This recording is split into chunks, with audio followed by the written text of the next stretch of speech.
David Anderson, what is your publication? I've got a sailing podcast. Yes! Fair winds. Ahoy to you. Yeah, ahoy. Ahoy. That's the main catch cry. What's the name of the podcast? It's actually called The Sailing Podcast. Oh, it is I did that to sort of annihilate any competition. Yeah, you should have. You could have just got the number one sailing podcast. Yeah, exactly. That's Would have right. been It's annoying easy to for say. the podcast that was a sailing podcast. Yeah, would be very that's right. disappointed. Now all the rest are just another sailing podcast. Exactly. It's put them in that position. Well, great.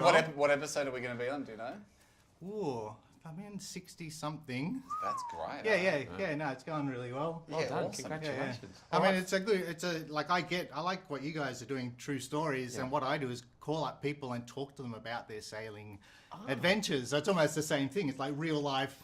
Tell me your story. Sit down. Tell me what happened, and it's just great. I mean, like the probably the most stereotypical storyteller in the world is the salty sea dog at the bar. Yeah, exactly. Talking That's right. about tales of the high sea. And it's been surprisingly popular. People just love to hear a good story. There's no great. doubt about that. We agree. We agree with that. And I'm sure my listeners would be really impressed because when I explain to them what sailors you guys are, Yes. I mean, your tall ship journey we saw that. to Tasmania I is think very legendary. A total of 0 nautical miles under sail because it was so fierce. Now I think we got the sails out for one day when it's calmed down a bit, but that was our first real experience sailing. And 10 metres swell. And we got locked underneath at 7 metres. we didn't really know that you shouldn't be out in Bass Strait in that kind of weather. And it didn't have a keel because tall ships don't. Yes. It obviously had ballast, but so it would turn to 120 degrees and can still right itself. And we'd almost got to say to it would have been quicker to just keep going around. Yeah, just do a full loop to loop.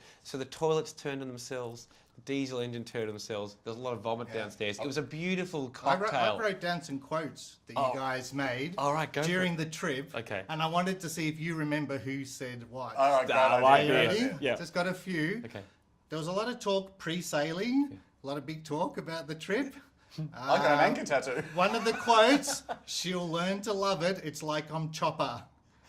Hamish or Andy? Or should I say Rear Admiral or No, I Commodore? think do you know what? I think that was me. That was you. Yeah, because my tattoo, that was the first tattoo I had. Yes, that's right. And Andy said, what about like your girlfriend's not going to enjoy this as your first tattoo? That's what I think I said. She'll learn to love it. It's like I'm Chopper. We would later break up and I would marry a different woman. So perhaps she didn't learn to love it. Yeah, I've got another quote for you. Okay. Beating a hurricane is about confidence. I reckon that's probably Hamish as well. No, that was that? Commodore Lee pre-trip after a few rums. Feeling very confident. You had a weather forecast. Beating Mother Nature. Yes, It's all a right. mindset. And then the next quote is, it's been an amazing yet horrific 24 hours. Andy, Oh, no. Hamish Blake, after my year 9 camp. Gee, that could have been either one of us. Yeah, that was Andy. Oh, Yeah. All right, one more. yeah, give us one more. Ready? Apart from a little incident with 6 UDLs at a Year 12 formal, I've never felt so sick in all my life. That's Hamish. I remember that formal. Yes, I think I made a little note here. It might have been about 25 minutes into the trip. Yeah. Do you remember that? I reckon we can still see Williamstown.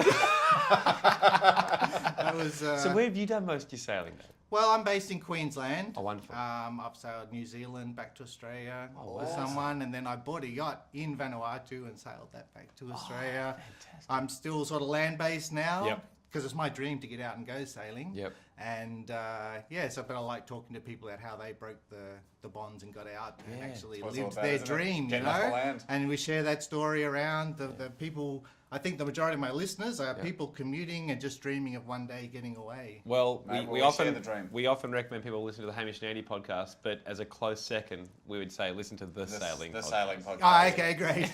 I love it. I love it. Thanks. A podcast about dreaming. Is what we're all about. exactly. Thanks, guys. Cheers, nice to meet you. Thanks so much. Thanks a lot. But